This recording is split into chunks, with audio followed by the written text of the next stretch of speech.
लोगों की जो बिश्नोई समुदाय है, ये बिश्नोई जो संप्रदाय है, उनकी जो कहानी कि देखो बिश्नोई संप्रदाय ने क्या किया था, सबसे ज्यादा पर्यावरण की रक्षा करने वाला जो संप्रदाय है वो कौन सा संप्रदाय है? बिश्नोई संप्रदाय है। बिश्नोई संप्रदाय के बगैर क्या नहीं हो सकता? पर्यावरण की रक्षा नहीं हो सकती। जिस प्रकार से उन्होंने वन्य जीवों का संरक्षण किया है और वन्य जीवों का संरक्षण किया है तथा तो जो पेड़ पौधों की रक्षा की है। तो आप आगे देखो हमारा चैप्टर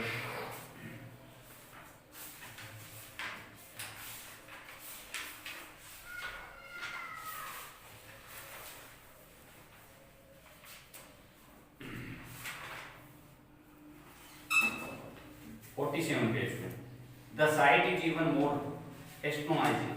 जो साइट होता है दृश्य एस्ट्रोनाइजिंग होता है आश्चर्यचकित करने वाला। ये दृश्य आश्चर्यचकित करने वाला था और ऐसा हमारे लिए टुडे आज ये जो ये दृश्य था ये हमारे लिए आश्चर्यचकित करने वाला था। Then it was for the emperor Akbar 4 century ago, 400 साल पहले अकबर की शासन में।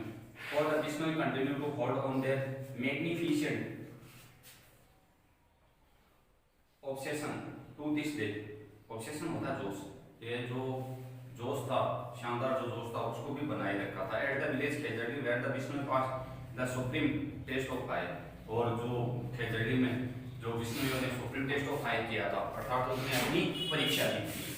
There is one ancient khejri tree. वहां पे एक पुराना खेजड़ी का पेड़ है which is kept that massacre. और इससे इसके होता बचना मास्करे होता नरसार। इस नरसार से वो खेजड़ी का पेड़ बच गया था। 2 इयर्स एगो, दो साल पहले the Bishnoi planted 363 more trees around the memory of that 363 मार्टराइट। मार्टराइट होता शहीद। और बिश्नोइयों ने क्या किया था, उस पेड़ के चारों तरफ 363 पेड़ लगाए थे। 363 जो पेड़ थे वो लगाए थे। क्यों? क्योंकि वो अपने जो 363 जो मार्टराई हुए थे उनकी याद में जो शहीद हुए थे। And these trees being nurtured पोषित करना with love as they are. और उनको प्यार से पोषित किया गया। आर ग्रोइंग फास्ट, वो तीव्र गति से बढ़ती हो रहे। Every day there is a religious, every year there is a religious fair. Religious होता धार्मिक फेयर होता मेला। वहां पे साल में प्रत्येक बार एक मेला बढ़ता है। एट दिस स्पॉट 5 डेज, 5 दिन उसी जगह पे 5 दिन क्या बढ़ता है, मेला बढ़ता है। Before the full moon in the month of Bhadrapad. Bhadrapad जो महीना आता है, भाद्रपद जो महीना आता है उसका फुल मून होता है अर्थात पूर्णिमा। भाद्रपद की पूर्णिमा को वहां पे 5 दिन के लिए मेला बढ़ता है। इट इज एन ओकेजन, ये एक अवसर होता है which every tree lover of India should witness at the least once in his life time. और प्रत्येक भारतीय जो पेड़ों से प्यार करने वाले जो लोग हैं वो क्या है, ये अपनी जिंदगी में एक बार उसका विटनेस जरूर बनते हैं, गवाह जरूर बनते हैं अर्थात उसे मेले में जरूर जाते हैं। जो क्वेश्चन आंसर है हमारे इसके, जो क्वेश्चन आंसर है वो देखो क्या क्वेश्चन है।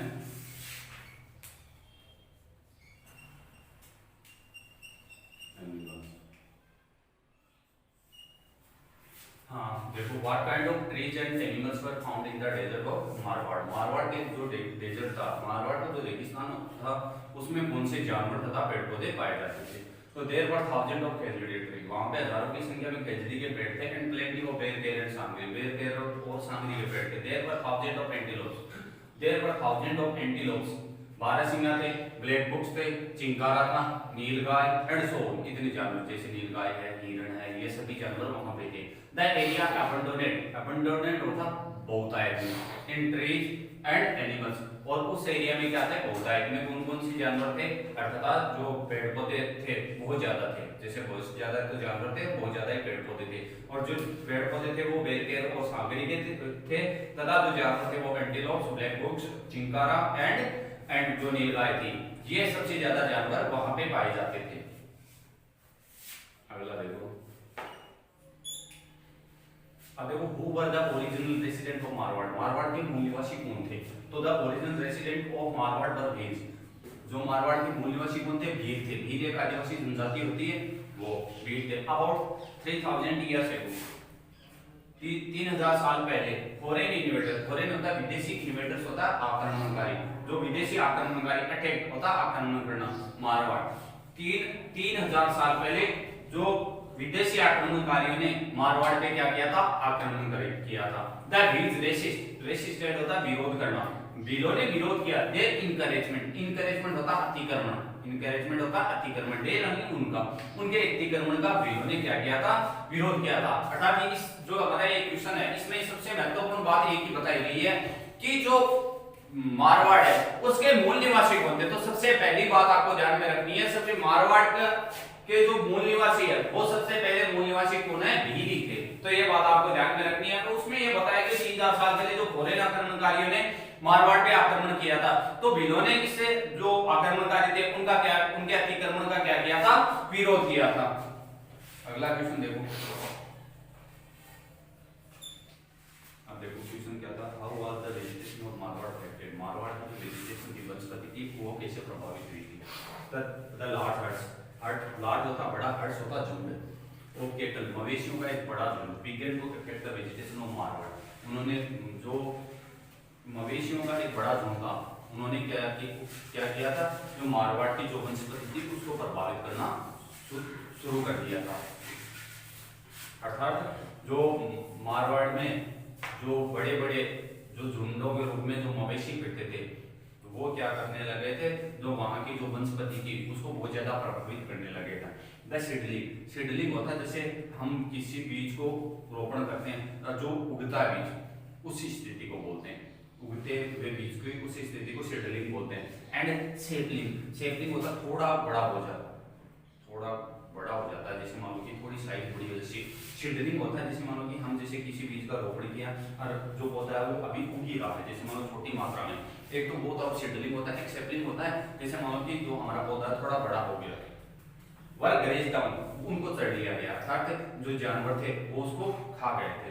And had little chance to grow, और बहुत ही कम मौके बचे थे उसकी वृद्धि होने की, क्यों जो ही वो छोटा पौधा था जो जानवर उसको क्या कर गए थे, तो खा गए थे, और अब उसकी वृद्धि होने के बहुत ही कम चांस बचे थे।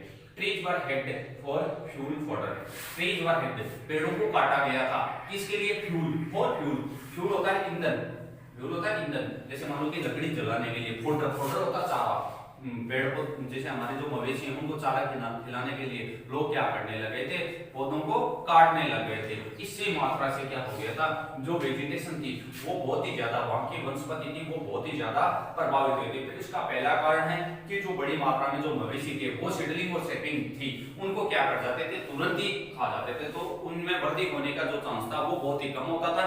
और दूसरा जो बिंदु है, दूसरा बिंदु यह है कि जो लोग हैं वो ईंधन के लिए तथा फॉडर के लिए, ईंधन जो फ्यूल होता है घर में जलाने के लिए लकड़ी के लिए, तथा जो फॉडर है चारे के लिए पेड़ पौधों की क्या करने लगे थे, कटाई करने लगे थे। और इसका सबसे बड़ा रीजन ये बना कि मारवाड़ की जो वनस्पति थी वो धीरे धीरे विलुप्तता के कगार पे आ गई थी, अर्थात बहुत ही कम वृद्धि होने लग गई थी, वहां पे जो पेड़ों की मात्रा थी वो बहुत ही कम हो गई। वो कंकड़ होता है जीतना, विजय हासिल करना। द विल्स, विलों को किसने जीता था, फाइनली अंततः, and become the ruler of the whole Marwar, whole होता संपूर्ण, संपूर्ण मारवाड़ के शासक बन गए थे, रूलर होता शासक, कि वो कौन थे जिन्होंने विलों पे विजय प्राप्त की तथा संपूर्ण मारवाड़ के क्या बन गए थे, शासक बन गए थे। द राठौड़ ऑफ कन्नौज, कन्नौज के जो राठौड़ थे, कन्नौज के जो राठौड़ वंशज थे, finally conquered the wills in the 13th century, जो 13वीं शताब्दी अर्थात 1300 ईस्वी में राठौड़ के जो कन्नौज थे, कन्नौज के जो राठौड़ थे उन्होंने अंततः क्या किया था, बिलों पे विजय प्राप्त कर ली थी। बिलों पे विजय प्राप्त किसने की थी, जो कन्नौज के जो राठौड़ थे उन्होंने 1300 ईस्वी में बिलों पे विजय प्राप्त कर ली थी। They became the ruler of the whole Marwar, और वो क्या बन गए थे, संपूर्ण मारवाड़ के शासक बन गए थे। The Bhils did not have horses and superior war weapons, बिलों के पास क्या नहीं थे, ना ही तो घोड़े थे और ना ही सुपीरियर होता अत्याधुनिक, वार होता युद्ध के, वेपन्स होता हथियार, अत्याधुनिक युद्ध के हथियार नहीं थे, इसलिए बिलों की क्या हुई, पराजय हुई, और कन्नौज के जो राठौड़ थे वो संपूर्ण मारवाड़ के क्या बन गए थे, शासक बन गए थे, अर्थात वहां की शासन सत्ता किसके हाथ में आ गई थी, जो कन्नौज के राठौड़ थे उनके हाथ में आ गई थी। अगला क्वेश्चन देखो,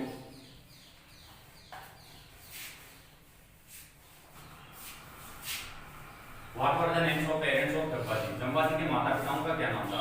Jambaji father was headman Thakur लॉ, जम्बाजी के पिता थे वो मुखिया थे ठाकुर लॉज and his mothers name Ansa Devi, उसके मां का नाम अंसा देवी था। He was an extraordinary child, वो एक असाधारण बच्चा था। कौन? जम्बाजी।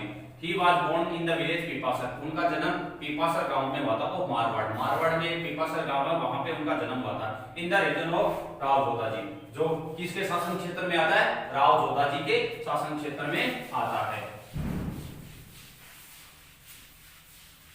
अगला क्वेश्चन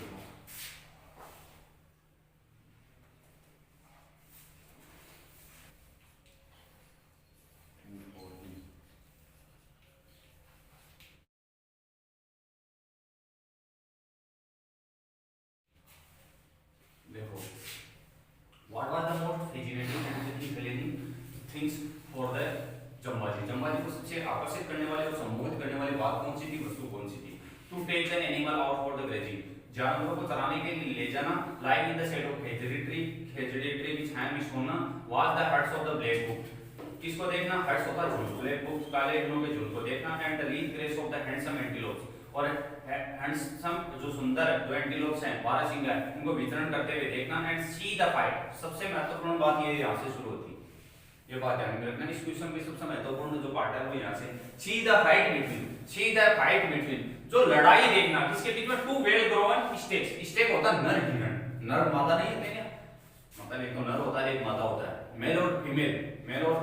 उसी तरह नर हिरण को स्टेक बोला जाता है। जो बढ़िया वृद्धि के लिए अच्छे हष्ट-पुष्ट जो दो नर हिरण हैं, उनकी जो लड़ाई देखना was most fascinating and enthralling things for him, वो सबसे ज्यादा उसको आकर्षित करने वाली और सम्मोहित करने वाली बात थी या वस्तु थी। तो ये बात ध्यान में रखना कि ये जो क्वेश्चन है इसका जवाब सबसे महत्वपूर्ण आया हुआ तो निचली दो लाइन में आया हुआ। ऐसे नहीं कि आप ऊपर से ये दो लाइन लिख दो तो आपका सही हो जाएगा, नहीं। सबसे महत्वपूर्ण बात ये है कि दो वेल ग्रोन या हष्ट-पुष्ट जो नर हिरण है उनके बीच की जो लड़ाई है वो देखना, वो सबसे ज्यादा जम्बाजी को क्या करती थी? इंथ्रिलिंग और फैसिनेटिंग करती थी।